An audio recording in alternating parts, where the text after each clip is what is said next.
গতকাল পুর নিগমের বোর্ড মিটিংয়ে রীতিমতো দিলীপ বর্মনকে জানা যায় যে পুরো মেয়র পরিষদের সদস্য ছিলেন তিনি, এবং তাকে রীতিমতো বের করে দেওয়া হয় সেই বোর্ড মিটিং থেকে, এমনটা কিন্তু অভিযোগ উঠছে। এবং সেই বিরুদ্ধে আজ রাজবংশী জনজাতির মানুষজনরা কিন্তু পথে নেমেছে এবং বিক্ষোভে সামিল হয়েছে, এমনটাই কিন্তু জানা যাচ্ছে। আপনাদেরকে আরেকবার জানিয়ে রাখি যে শিলিগুড়ি পুর নিগমের বোর্ড মিটিংয়ে মেয়র পরিষদের সদস্য দিলীপ বর্মনকে সভা থেকে বের করে দেওয়ার অভিযোগ উঠল।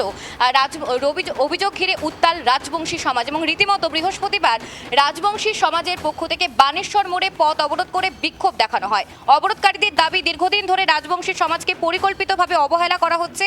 বিক্ষোভকারীরা হুঁশিয়ারি দেন, আগামী নির্বাচনে যদি শিলিগুড়ি বা ডাবগ্রাম ফুলবাড়ি কেন্দ্র থেকে গৌতম দেব বা রঞ্জন সরকার প্রতিদ্বন্দ্বিতা করেন, তাহলে ভোটের মাধ্যমে তার জবাব দেওয়া হবে।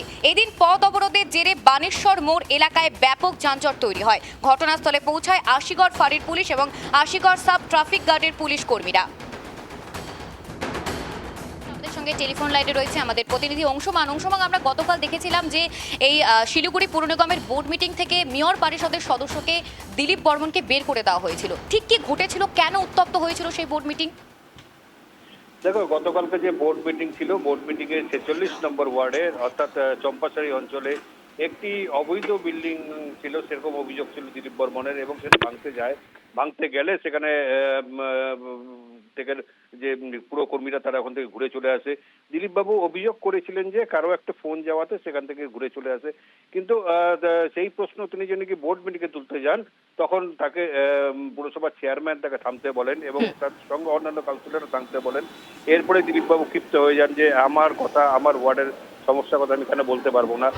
তারপরে কিন্তু দিলীপ বাবুকে সেই সভাকক্ষ থেকে বের করে দেওয়া হয়, এবং এরপরে কিন্তু উত্তাল হয়ে ওঠে। তিনি কিন্তু অভিযোগ করেন যে মেয়র ও ডেপুটি মেয়রের বিরুদ্ধে যে চোরে চোরে মাসুদ ভাই, এই নিয়ে শিলিগুড়ি রাজনৈতিক মহলে যথেষ্ট চর্চা শুরু হয়েছে।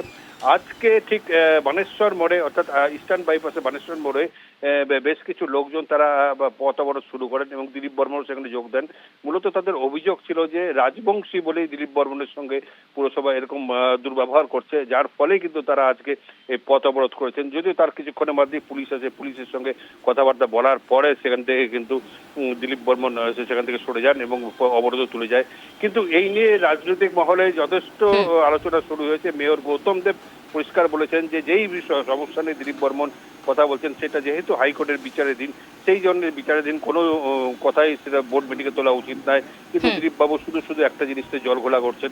একটা জিনিস পরিষ্কার যে তৃণমূলের সঙ্গে তৃণমূল দিলীপ বর্মন, অর্থাৎ এই যে একটা বিরাট একটা ফাটল দেখা দিয়েছে তার সম্পর্কের মধ্যে, এটা কিন্তু পরিষ্কার হয়ে গেছে। মূলত যার বিরুদ্ধে অভিযোগ, অর্থাৎ ডেপুটি মেয়র রঞ্জন সরকারের ফোনের পরেই সেখান থেকে চলে গেছেন। রঞ্জন সরকারের বিরুদ্ধে দিলীপ বাবু কিন্তু খুব অগ্নি দিয়ে বলেছেন নিশ্চয়ই অন্য কোনো রকম লেনদেন আছে, যার ফলে কিন্তু রঞ্জন বাবু ফোন করে পুরকর্মীদের থামিয়েছেন।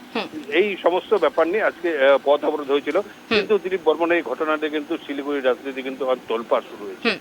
অংশুমান, এই যে ফের আবার প্রকাশ এলো তৃণমূলের গোষ্ঠীদ্বন্দ্ব, এটা কতটা প্রভাব পড়বে 26শে বিধানসভায়?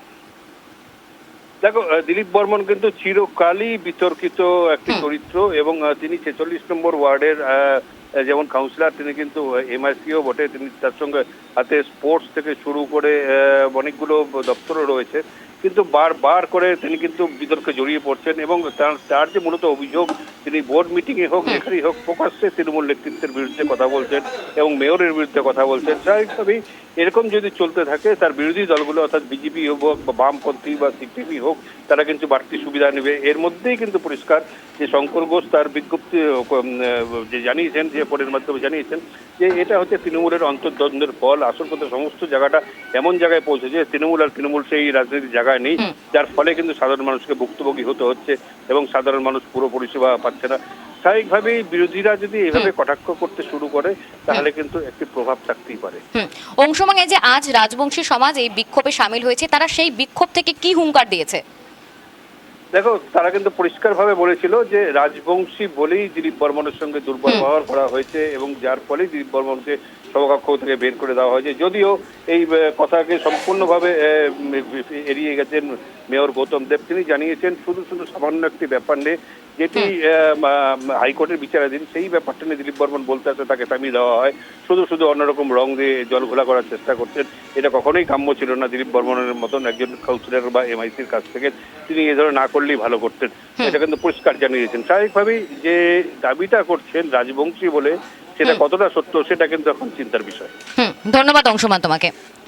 আমাদের প্রতিনিধি যেমনটা জানিয়েছে যে এই ঘটনায় কিন্তু রীতিমতো হুঙ্কার সৃষ্টি হয়েছে এবং রাজবংশী সমাজ কিন্তু রীতিমতো পথে নেমেছে।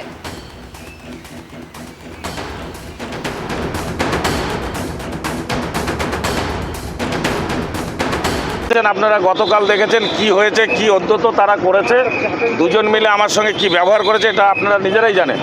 আমার এর মধ্যে বলার কিছু নেই, কিন্তু একটা কথাই আমি বলতে চাই, যেভাবে তৃণমূল গভর্নমেন্টকে ক্ষতি করার জন্য এই দুইটা লোক লেগে পড়ে আছে, এর ভুগতে হবে তাকে। এটা কারণ এটাই যে এদের এত উদ্যত হয়েছে যে আজকে এই এলাকায় দুটো কাউন্সিলর ছিল রাজবংশী, তারা জেতা কাউন্সিলর ছিল, কিন্তু তখন ইলেকশন যখন আসে 22-এ, তখন কিন্তু তাদেরকে টিকিট দেওয়া হয় নাই। কিন্তু তার মানেটা কি, আমি জিতে আসার পরেও তো আমি আমার ক্ষেত্রে তাই দেখছি, টিকিট দেওয়ার ক্ষেত্রে তো এরা আমাকে কোনো সাহায্য তো দূরের কথা, নামটাও পাঠায়নি, কিন্তু কলকাতা আমার রেপুটেশনের উপরে টিকিট দিয়েছে। 46-এর ওয়ার্ড যে দিলীপ বর্মন, ওনাকে যেভাবে কালকে অপমান করা হয়েছে, সেই উদ্দেশ্যে আমরা আজকে এই পদ অবরোধ করলাম। কি মনে হচ্ছে রাজনীতিদের উপর হ্যাঁ, কি বলেন? রাজনীতিদের উপর কি আক্রমণ করা হচ্ছে? এক ধরনের আক্রমণে বলবো, ইলেকশনের সময় রাজবংশীর কথা মনে পড়ে, অন্য সময়ে রাজবংশীদের অপমান করা হয় এইভাবে, পঞ্চায়েত প্রধান বা এই কাউন্সিলর, ভোটের সময় তো আমাদের কথা খুব মনে পড়ে।